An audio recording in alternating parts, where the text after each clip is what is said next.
Meus irmãos, falando em movimento, e nós, como eu disse, nós nos movimentamos muito durante o culto, nós vamos hoje meditar num dos maiores tratados sobre adoração, sobre louvor, sobre culto a Deus, e não tenha ideia de que na Bíblia existe um outro tratado tão grande como esse, sobre louvor, adoração e serviço a Deus. Algumas pessoas chamam o culto de serviço, e João 4, ele trata exatamente desse serviço a Deus, dessa adoração a Deus, do culto que nós prestamos a Deus. E pensando nesse texto que nós vamos ler, que fala sobre a verdadeira adoração, começando lá no verso 19, eu preciso te fazer uma pergunta. E a pergunta que eu quero lhe fazer, ou pelo menos duas perguntas, vou te dar um tempinho assim leve e rápido para você pensar. Você adorou a Deus hoje? A segunda pergunta é, você está adorando a Deus agora?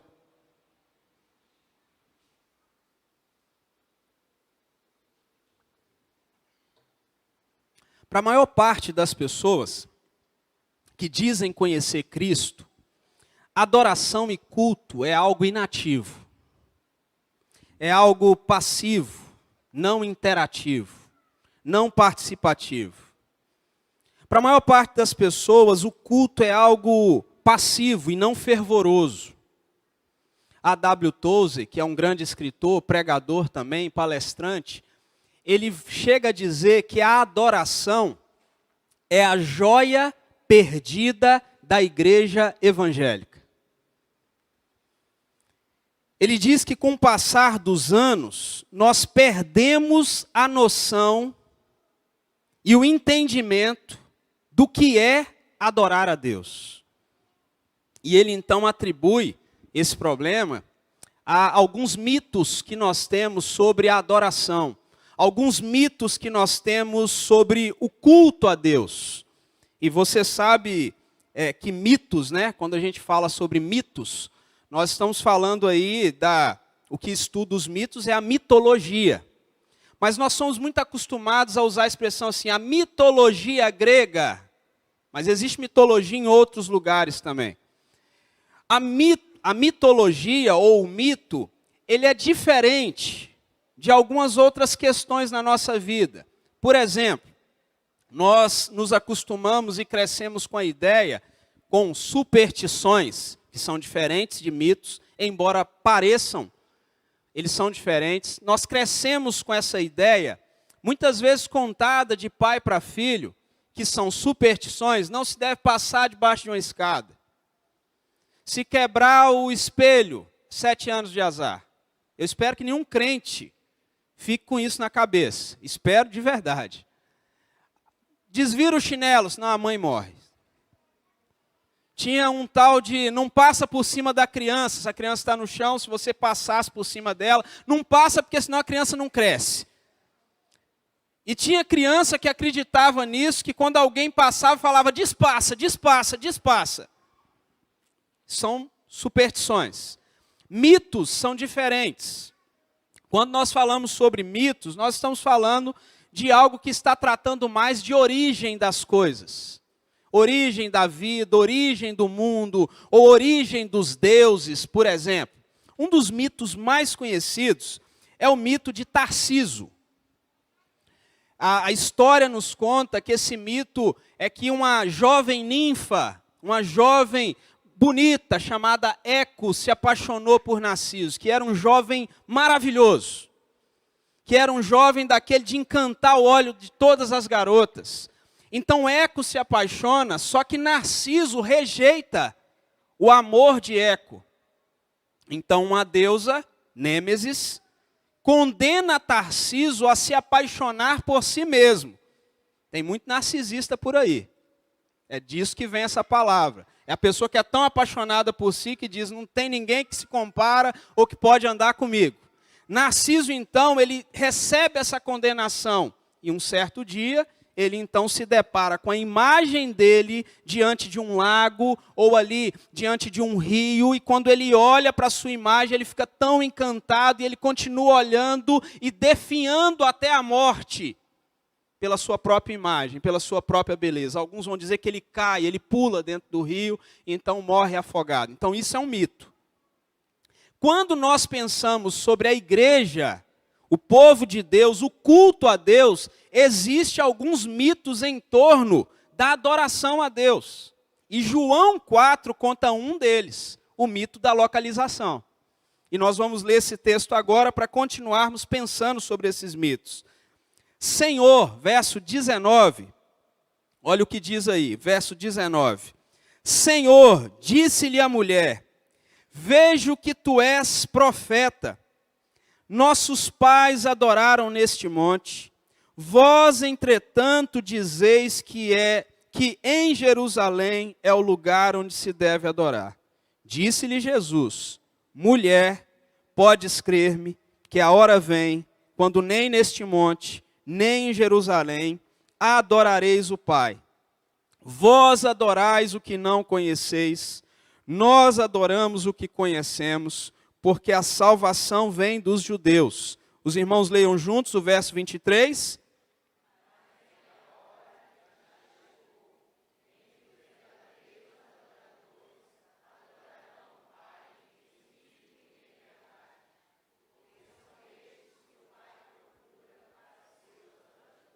O verso 24, então, nós encerramos nele, diz, Deus é Espírito, e importa que os seus adoradores o adorem em espírito e em verdade.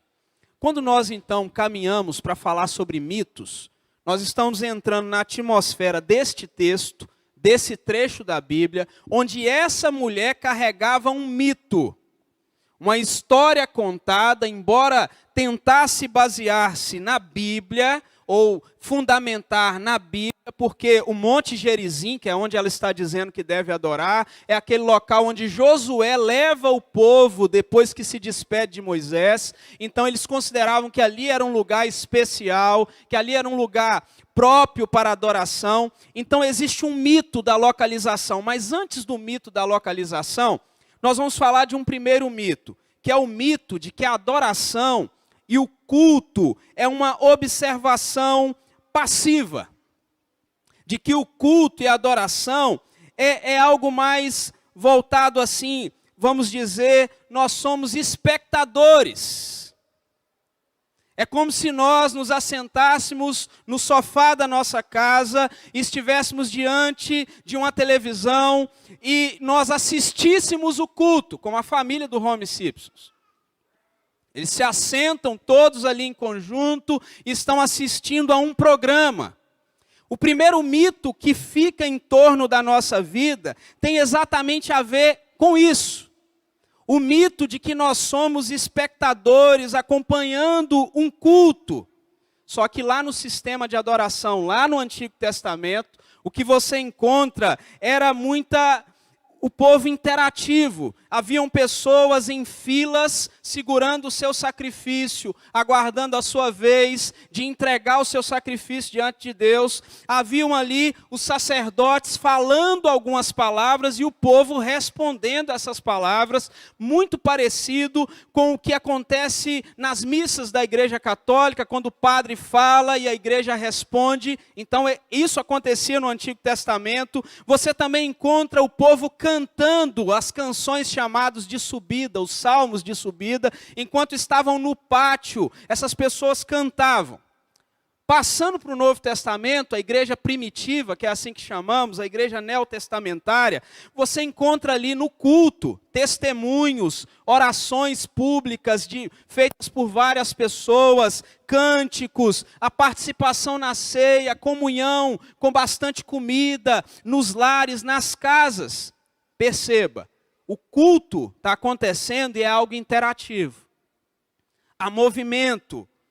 Hoje parece que a nossa adoração e o nosso culto, ele foi substituído por atores no palco e um público sentado assistindo, fazendo críticas.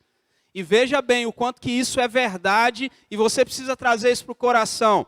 As nossas igrejas estão ficando cada vez mais parecidas com auditórios, teatros. Já reparou?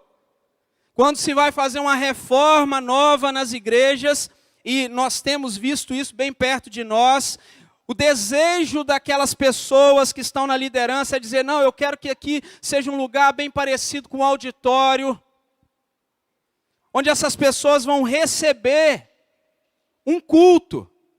John MacArthur, ele definiu um pouco sobre culto, algumas expressões, e ele faz algumas perguntas que servem para nós nessa noite, sobre esse mito, o mito do espectador.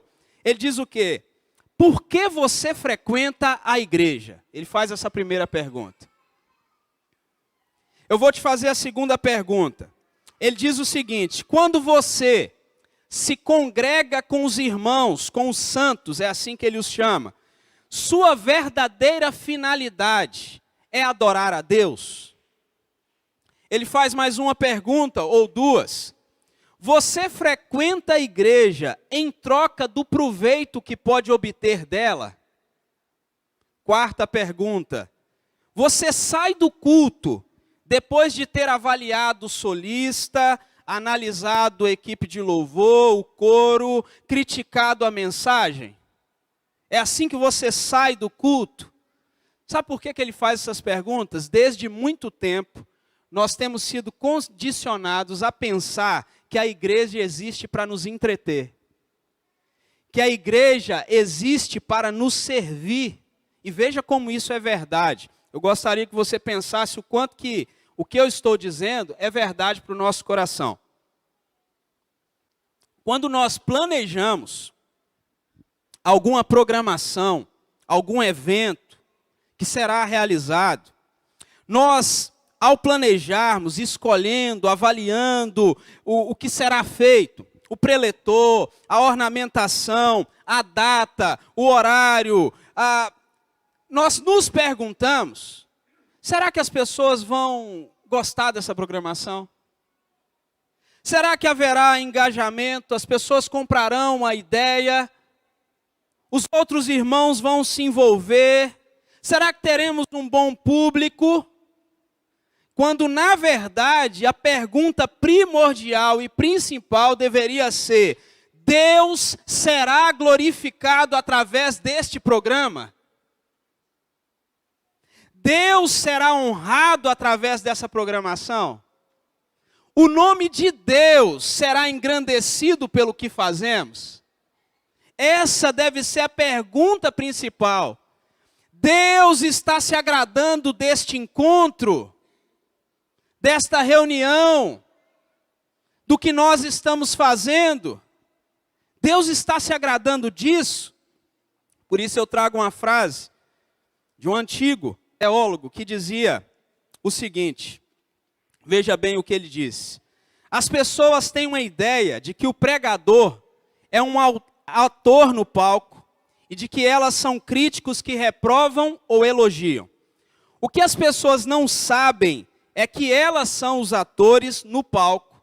O pregador é apenas o auxiliar de cena, lembrando-lhes dos bastidores, os trechos esquecidos do script. E sim, Deus é o auditório. Veja bem, essa é uma perspectiva que nós não temos de culto. Porque nós estamos sentados no que nós também consideramos um auditório. Só que o culto a Deus, quem está sentado assistindo é Ele. E quem presta o culto somos nós. Nós estamos aqui para entregar algo para Deus. E Ele está observando o meu comportamento. O que eu estou entregando. O meu modo de oferecer um culto a Ele.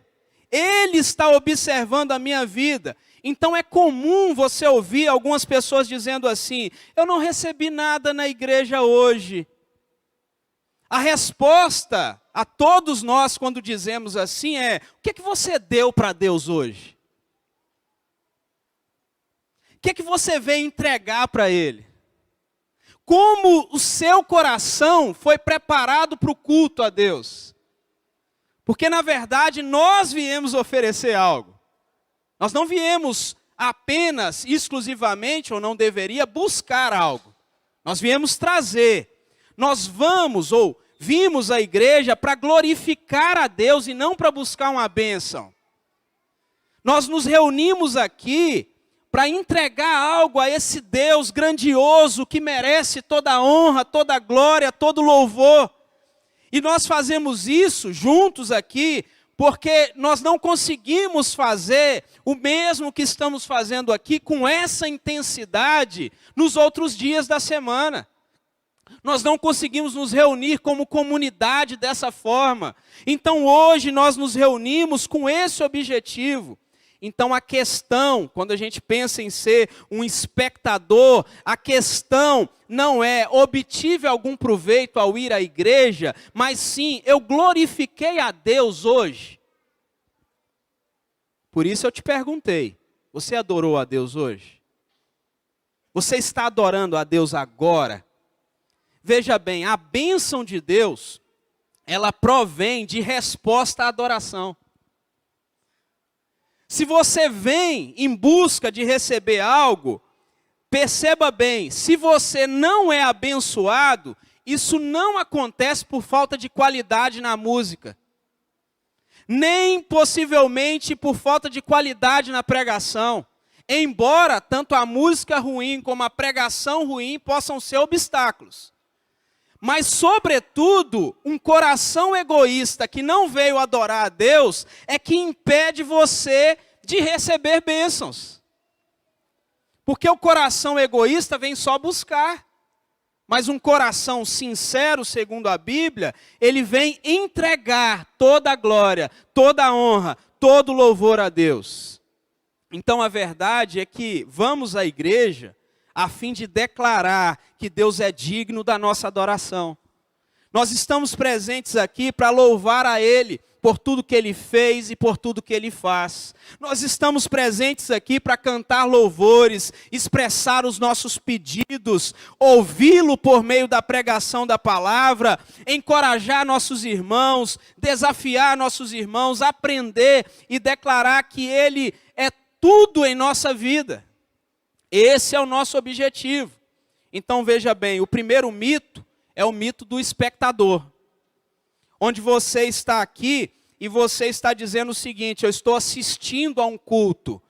Se até hoje esse mito tomava conta da sua vida e da sua mente, ou se você até veio hoje para esse culto e permaneceu como um espectador, o meu convite é que você se livre desse mito.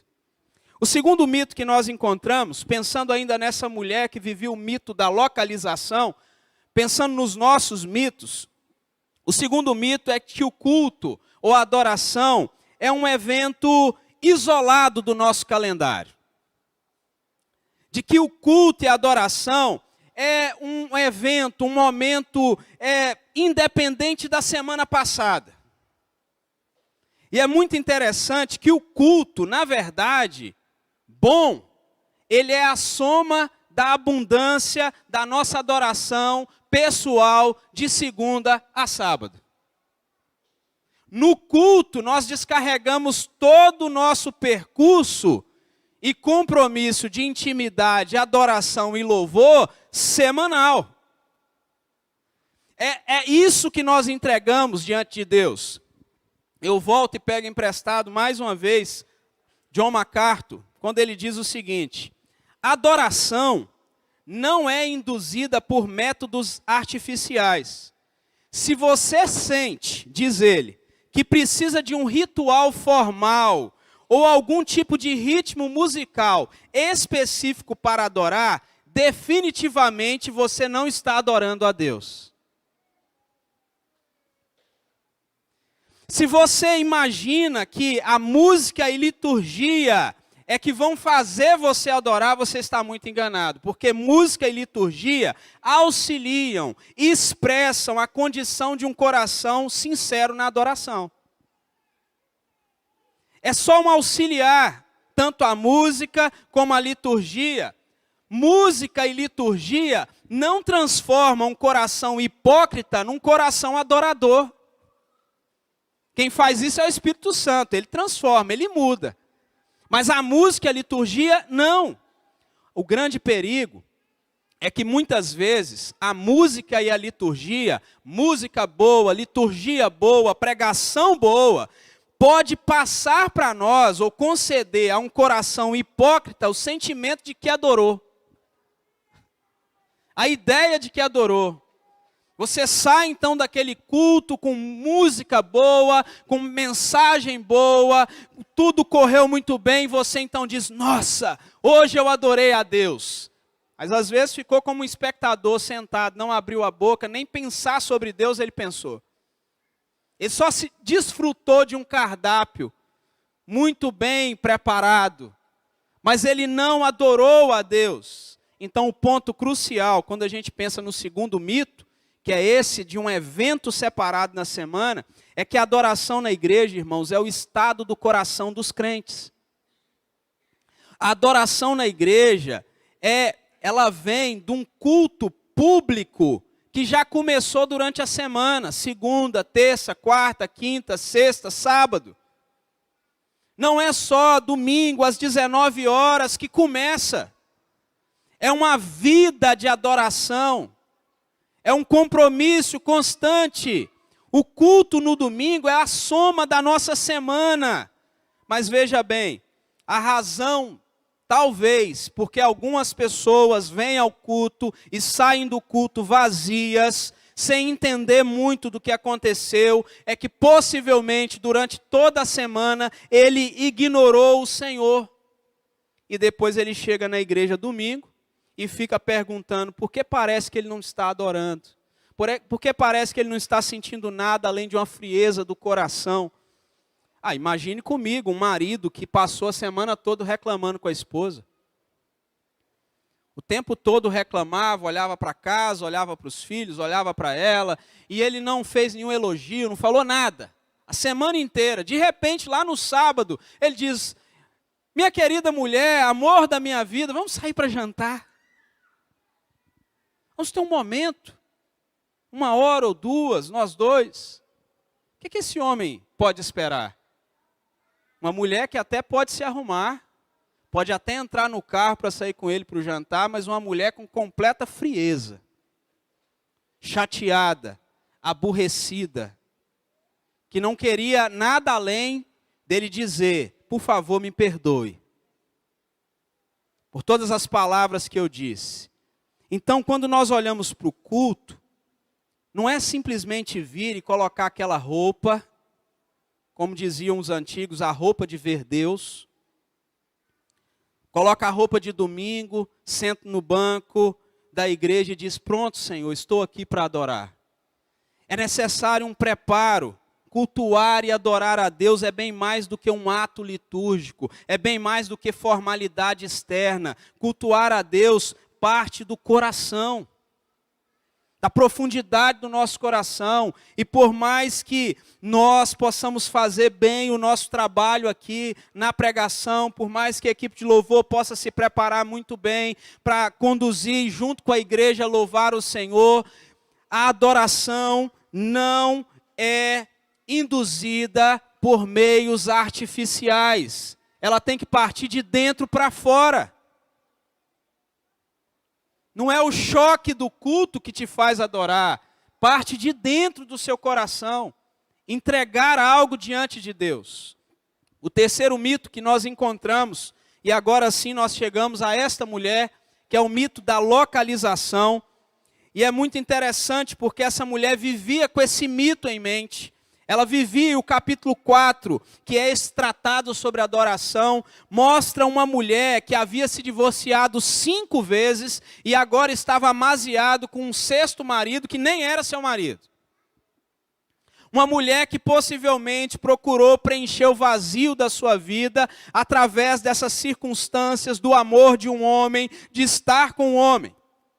E quando Jesus começa a questionar aquela mulher sobre a sua vida, sobre o seu coração, e é isso que ele faz conosco quase todos os domingos, e é isso que ele está fazendo agora sobre a nossa adoração, E quando ele começa a questionar ela sobre o mito que ela carregava, ela então imediatamente diz: olha, nós devemos adorar aqui no Monte Gerizim ou lá em Jerusalém, você podia me explicar? Mas nós encontramos graça nessa mulher e conhecimento bíblico, porque ela logo faz uma declaração dizendo: eu sei que quando vier o Messias, ele vai esclarecer todas as coisas. E que maravilha, né?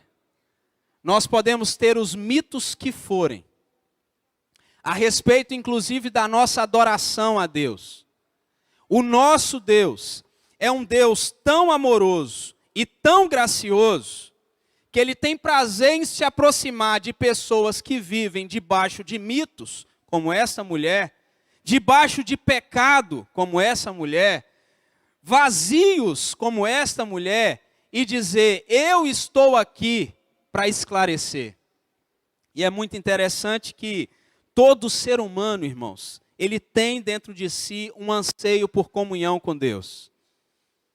A questão é que o mundo e nós mesmos, de forma pessoal, tentamos saciar essa sede com muitas coisas, inclusive com coisas religiosas, inclusive com aquilo que muitas vezes fazemos, até dentro da igreja. Um certo autor disse que muitas das práticas religiosas de hoje são nada mais do que um anestésico para mortificar e dar vida a alguém que está vazio. Muitas vezes nós queremos inventar algo novo para despertar a juventude, para despertar os adolescentes, para despertar os casais. Meus irmãos, se Cristo Jesus e sua morte na cruz do Calvário, derramando seu sangue, não desperta um crente para andar com Deus e adorar a Deus, não tem o que nós possamos fazer. Eu só posso explicar que se alguns jovens não estão despertos para andar com Deus, eles nunca se converteram. Eles não sabem quem é Cristo e precisam de Cristo. Não é a programação, é o problema do coração, lá de dentro. E não é coincidência você ver Jesus falando o grande plano da adoração, o grande tratado da adoração, para uma mulher que estava tão sedenta. E não era de água.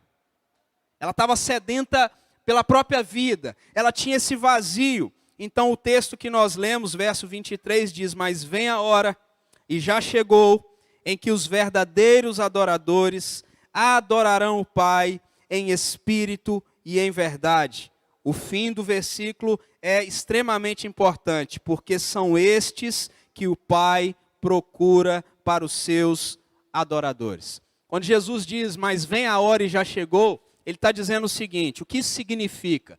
Jesus está dizendo que Ele está ali e Ele é essa transição. O bastão está sendo passado. Vocês já ouviram a expressão, o já e o ainda não? É disso que ele está dizendo. Ele está dizendo: olha, eu estou na minha mão com a antiga aliança, os antigos sacrifícios e tudo que foi feito, a lei está em uma mão, e eu tenho na minha outra mão, eu tenho esse novo tempo, essa nova aliança. E nós estamos aqui no meio desse caminho. E Deus, de forma especial, pintou esse momento de forma dramática, com aquela mensagem visual. Ocorreu quando Jesus morre na cruz e de repente o véu se rasga, sem nenhuma mão que o fizesse visivelmente. O véu se rasga lá do alto até embaixo. Somente o sumo sacerdote podia entrar uma vez por ano, onde estava ali a manifestação da glória de Deus. Mas agora todos temos acesso para adorar, glorificar e exaltar a Deus. Hebreus 10, versículo 19 e 20, versículo 22, tendo, irmãos, pois, intrepidez para entrar no santo dos santos, pelo novo e vivo caminho. O texto continua dizendo: aproximemo-nos com sincero coração, em plena certeza de fé. Nós não precisamos mais de sacerdotes, não há necessidade de rituais, de sacrifícios, ou um representante que possa ir até a presença de Deus. Nós não precisamos temer. Jesus Cristo é o mediador, o seu sangue é o caminho, Ele já fez esse caminho. Isso é algo novo na adoração. Não precisa de alguém nos dizendo o que fazer a propósito. Esse verso nos dá o entendimento de como nós devemos nos preparar para o culto. Aí mais uma vez eu te pergunto, você adorou a Deus hoje ou está adorando Deus agora? Porque a próxima pergunta é, você se preparou para o culto hoje? Hebreus 10, 22 nos dá pelo menos 3 testes de preparação para o culto. Olha o primeiro teste. Aproximemo-nos com sincero coração. Quando você entrou pelas portas da igreja, se assentou nesse banco, você se aproximou de Deus para declarar na primeira canção, vim para adorar-te, você fez isso com sinceridade de coração? Aproximemo-nos com sincero coração. O segundo teste é o teste da plena certeza de fé. Nós devemos chegar com o coração confiante, não adoramos por causa da nossa bondade, nem porque fomos bons essa semana, mas por causa da nossa fé na perfeição do Senhor Jesus Cristo. Adoramos por fé. O terceiro teste é o teste do coração purificado. E nós falamos disso em muitos momentos durante o culto hoje. Coração purificado de má consciência e lavado o corpo com água pura. Nós devemos chegar para a adoração e para o culto com um coração grato, mas com um coração purificado. Nenhum de nós deveria esperar o momento do culto para pedir perdão a Deus. Você tem que vir com o coração pronto para adorar. Já dizendo, Senhor, perdoe os meus pecados. Eu estou indo para a igreja, para junto com os meus irmãos adorar o Senhor. Limpa o meu coração. Esse coração precisa chegar aqui pronto. O texto então diz, mas vem a hora, e já chegou, em que esses verdadeiros adoradores adorarão ao Pai em espírito e em verdade. Você viu? O texto diz, porque o Pai procura gente assim. Ele está procurando. Esse é o tipo de adorador que Deus procura, adoradores sinceros. Gente que chega confiante, gente que chega agradecido. Isso nos lembra, meus irmãos, que Deus espera ser adorado por nós. Se Ele procura, é porque Ele deseja ser adorado. E veja bem, nosso Deus, Ele nos deu, ou nos dá, 168 horas por semana. 168 horas por semana. Ele dá a nós. E muitas vezes nós não conseguimos dedicar 1h30 com exclusividade num período de culto. 168 horas Deus nos dá por semana. E às vezes no domingo à noite, 1h30 nós não conseguimos dedicar exclusivamente a Deus. Deixa eu lhe compartilhar então uma observação que eu fiz nos últimos encontros e cultos da nossa igreja, no aniversário da nossa igreja, dia 5, dia 9, dia 16. Nós tivemos uma média durante o culto de 25 saídas. Isso porque eu cortei aquelas pessoas que precisam mesmo sair. 25 saídas durante o culto. O que é que isso importa? Todos aqui concordamos que Deus é nosso Pai, certo? Se o seu pai, ou você que é pai, estiver falando com o seu filho, ele pode sair andando por aí? Ele pode virar as costas para você? Como é que os pais reagem? Ficam irados. Não é assim? Mas nós não nos importamos. Enquanto Deus fala, nós saímos. Nós vamos ao banheiro, nós vamos beber água. Nós ficamos incomodados, nós conversamos sobre futebol. Nós mexemos no smartphone, verificamos nossa rede social. Eu já vi pessoas verificando até o Mercado Livre. Aqui, dentro do culto. Mas o Pai está falando conosco. O Pai está nos observando. Ele está sentado vendo o nosso culto a Deus. Quantas vezes o culto já iniciou e diversas pessoas estão chegando por diversos motivos. Eu não quero aqui julgar o motivo de ninguém chegar atrasado. Eu sei que acontece em atraso, mas quantas vezes o culto já começou e nós paramos ali na porta e vamos conversar sobre outros assuntos. Temor a Deus, irmãos, o culto a Deus já começou. Não dá para falar mais de outro assunto. Centralidade em Deus, foco em Deus, é para Deus. Não dá para conversar de futebol. Não dá para conversar sobre a sua semana. Não dá para falar sobre o seu cansaço. Fala com Deus. Respeita, tenha temor. Como nós vamos ensinar nossas crianças o temor e o respeito no culto, se nós adultos não temos? Olhe para essa realidade. Deus é nosso Pai, não saia andando enquanto Deus fala com você. E olha que dia 5, dia 9, dia 16, para minha vergonha, nós tínhamos visitantes pregando. E eles viram isso. E eles notaram isso. Enquanto a palavra é pregada, há um sai-sai.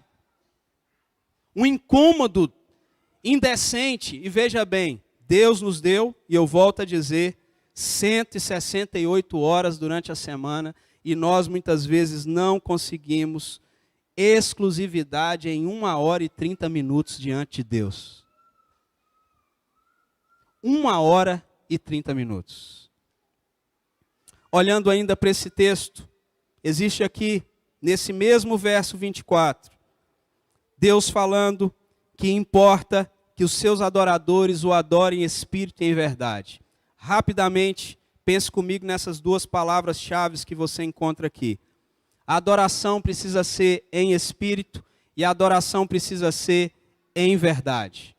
Quando você fala de uma adoração que é feita em espírito, a palavra espírito aqui, de forma bem clara, está minúsculo, não está se referindo ao Espírito Santo de Deus, mas ao seu espírito, que testifica, ou o Espírito Santo testifica com o seu sim, mas o seu espírito é que vai dar testemunho se você está adorando. Por isso eu volto a fazer a pergunta, você adorou a Deus hoje? Porque o que esse texto está dizendo sobre uma adoração verdadeira é o que Davi diz lá no Salmo 103, versículo 1. Bendize, ó minha alma, ao Senhor, e tudo que há em mim bendiga o teu santo nome. É alma, percebe? Davi continua, ele vai para o verso 22 e diz, bendizei ao Senhor, vós todas as suas obras, em todos os lugares do seu domínio. Então ele repete, bendize, ó minha alma, ao Senhor. Então o texto está tratando dessa parte do nosso ser que é invisível.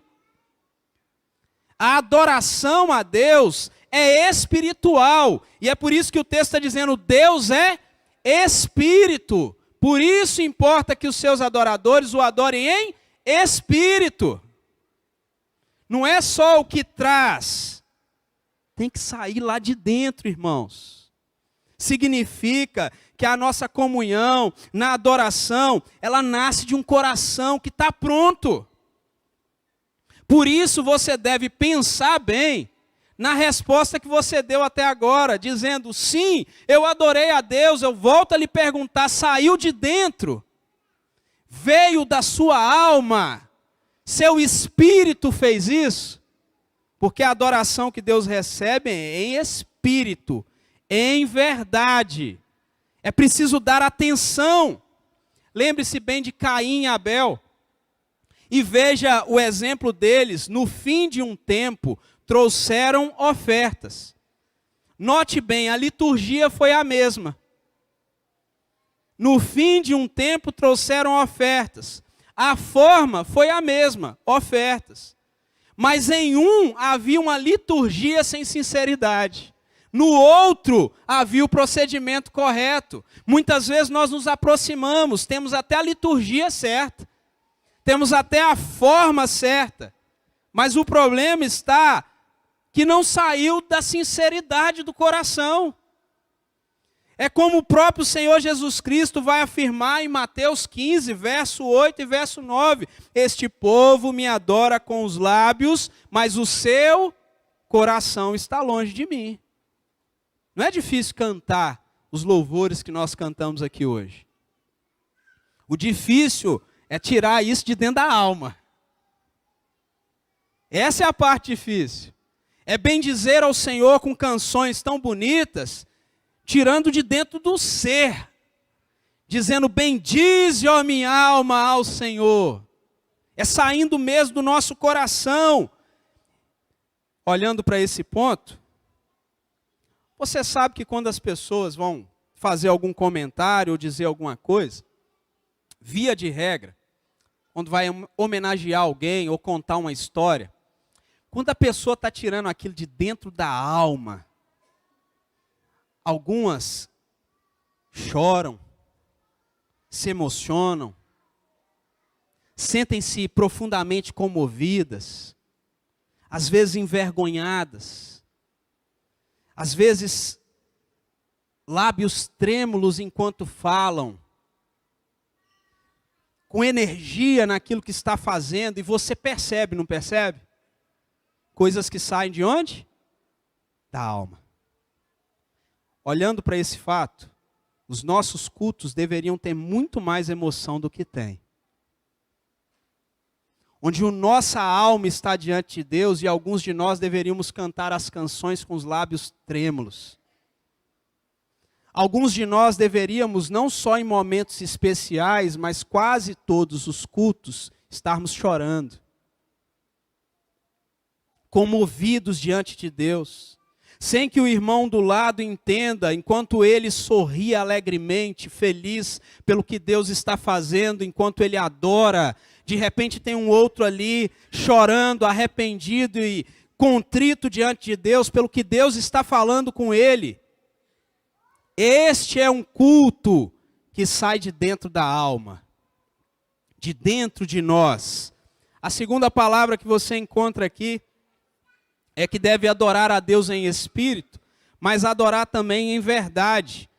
E o que significa adorar a Deus em verdade? Deixa eu te sugerir algumas coisas. Adoração em verdade começa com pessoas que estão caminhando na verdade. Como alguém que não está caminhando na verdade adorará em verdade? Como que alguém que apenas se diz verdadeiro vai adorar de verdade? É impossível. No culto, nós devemos, e isso é adorar em verdade, no culto, nós devemos ter consciência da palavra de Deus. Adorar em verdade é uma adoração fundamentada na Bíblia. Olha o que faz Davi, quando você olha para o Salmo 29, versículo 2, a parte B especial: adorai ao Senhor na beleza da sua santidade.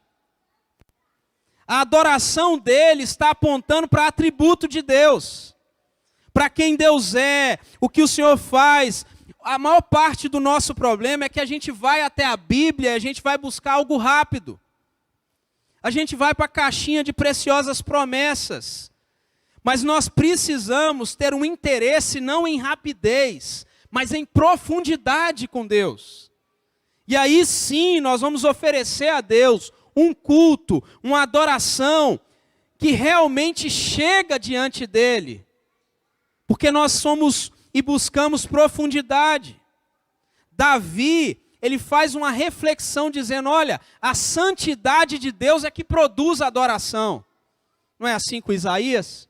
Ele chega diante de Deus e ele vê a santidade de Deus, ele vê a glória de Deus e ele faz o quê? Cai por terra. É assim com Moisés quando está diante da sarça. É assim em todos os períodos em que você encontra os personagens bíblicos tendo um encontro com Deus. E quando eles têm esse encontro com Deus, eles se dobram diante de Deus. Eles entendem quem é Deus. É isso que impulsiona um cristão a adorar a Deus, a palavra de Deus escrita por ele. Porque a palavra dele é a verdade. Tua palavra é a verdade. Então, bem no início, eu te fiz uma pergunta. Você está adorando a Deus agora? Por que eu faço essa pergunta? Porque os atos iniciais do culto que nós já passamos e a pregação, quando nós exploramos a palavra de Deus, a pregação da palavra de Deus, isso também é adoração. E o modo como você ouve a palavra de Deus também é adoração. Por isso, ela não deve ser ignorada. Por isso, você deve evitar e pensar bem quando a palavra é pregada. Porque quando a palavra é pregada, nós estamos adorando a Deus. E você não começa a adorar a Deus e simplesmente no meio da adoração a Deus vai embora. Sai. Faz alguma coisa, pesquisa seu celular, dá uma olhada na sua rede social enquanto adora a Deus. É muito interessante pensar em todas essas coisas. E nessa mulher em especial, porque a graça de Deus alcançou essa mulher de forma profunda. Para tirar aquele mito da mente dela e dar a ela consciência de culto. João Calvino, e nós caminhamos já para o encerramento, João Calvino dizia que a gente tinha que ter consciência do culto. O que isso significa? Eu vou tentar te explicar. Ele dizia que durante o culto, nós deveríamos ter consciência da presença de Deus. Deus está presente aqui. Cale-se diante dele toda a terra. Ele diz que durante o culto, nós deveríamos ter consciência do pecado e da necessidade do perdão. Que nós deveríamos ter consciência da resposta de Deus para o perdão e consciência da condição que temos como povo perdoado de Deus.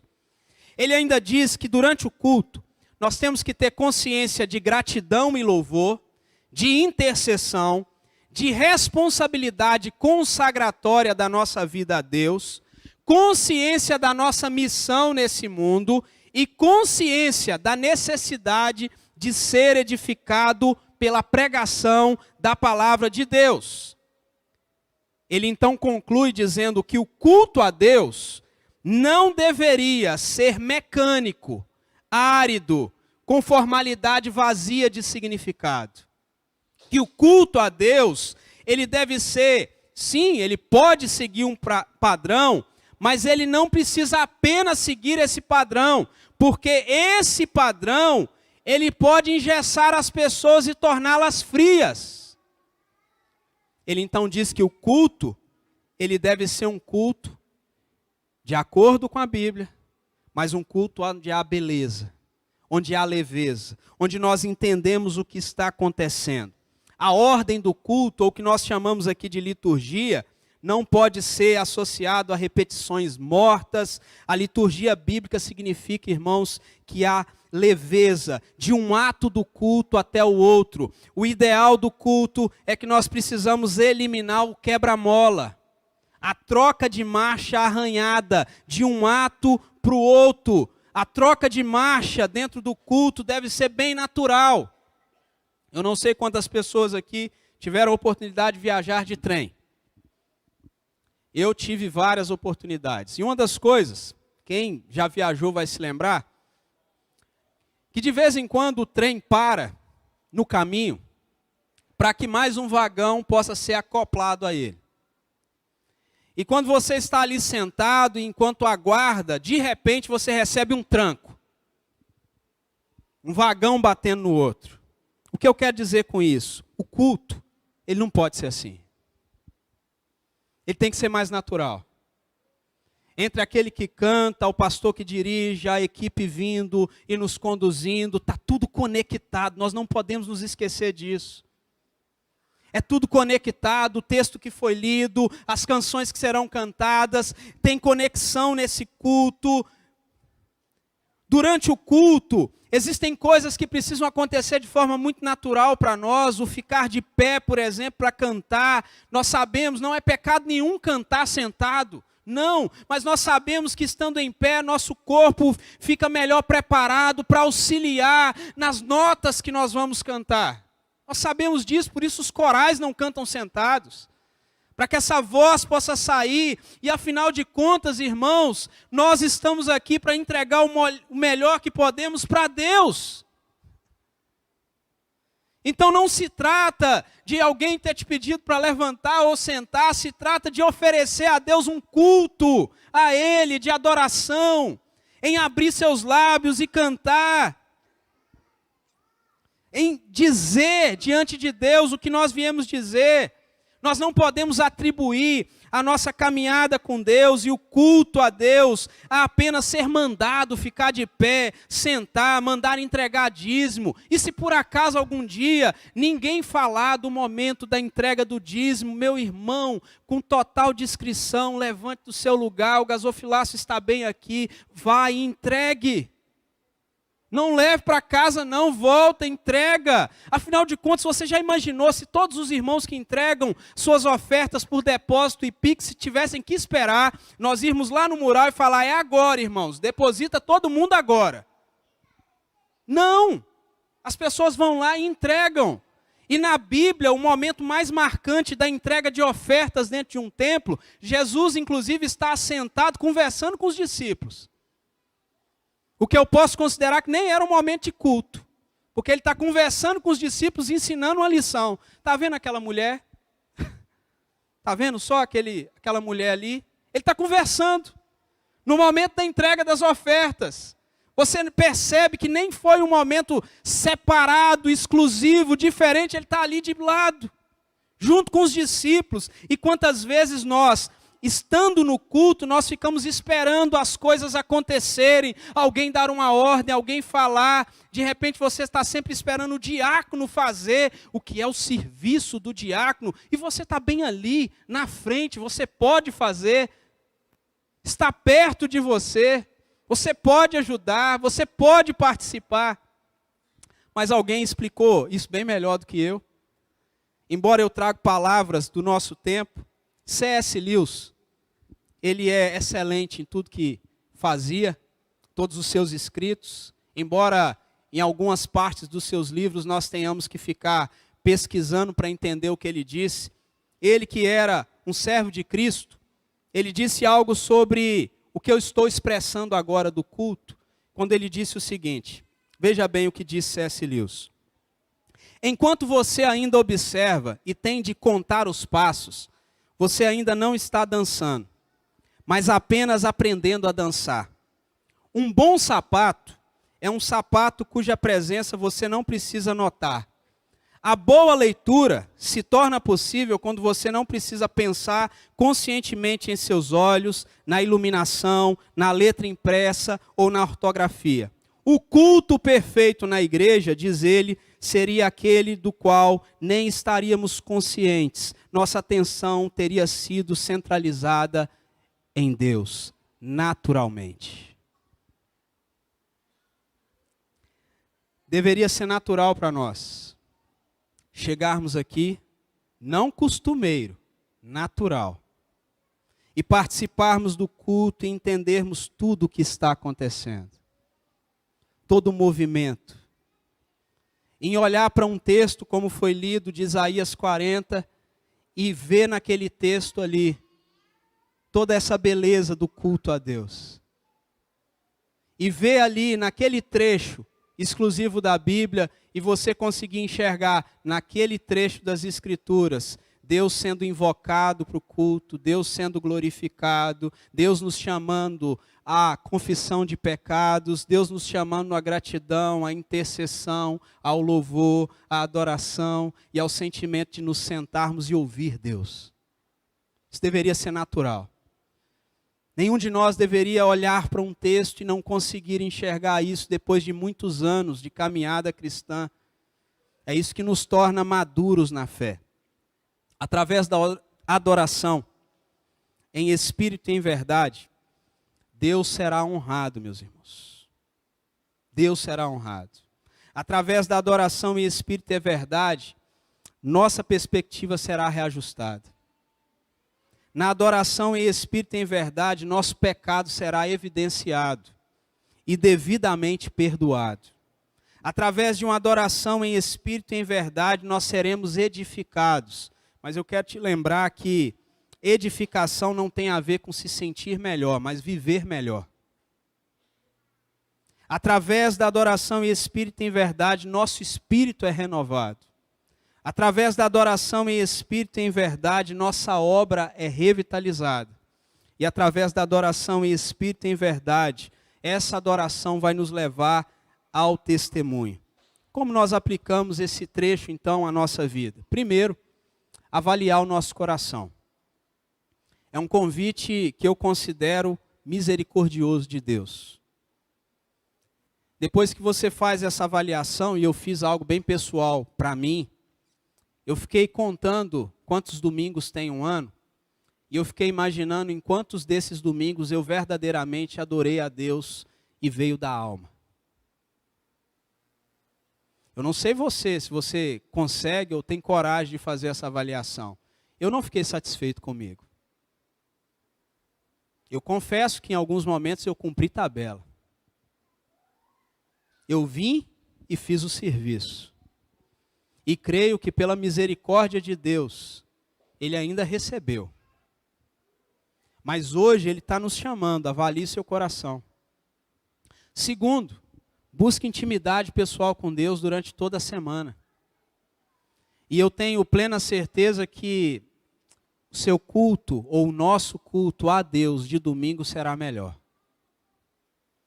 Mesmo naqueles domingos que a música não for tão boa, ou a pregação não for tão chamativa, se o coração estiver preparado, haverá adoração e glória ao nome de Deus. Por fim, cultive uma vida de adoração que leve você a um testemunho para outras pessoas. Aquela mulher, e hoje nós não temos tempo para isso, eu falei que este é um dos maiores tratados de adoração e serviço. Porque depois que aquela mulher descobriu o que era adoração verdadeira, a Bíblia diz que ela saiu e foi anunciar Jesus Cristo. Todo culto deve terminar com um grande desejo no nosso coração de sair pelas portas e contar o que ouvimos. Quem é o nosso Deus e o que Ele tem feito na nossa vida. Aquela mulher sai imediatamente e ela vai para a cidade contar a todas as pessoas quem é Jesus Cristo. E as multidões então vêm para conhecer a Jesus e dizem, olha, agora nós cremos não mais pelo aquilo que essa mulher ou aquela mulher nos disse, mas cremos porque ouvimos da sua própria boca. Diz o texto que Jesus permaneceu ali por 2 dias e houve grande salvação naquele lugar. Tudo começou como? Adoração correta. Adoração verdadeira. Adoração em espírito. E tudo debruçou depois em serviço. Adoramos, mas cumprimos uma missão: pregar o Evangelho.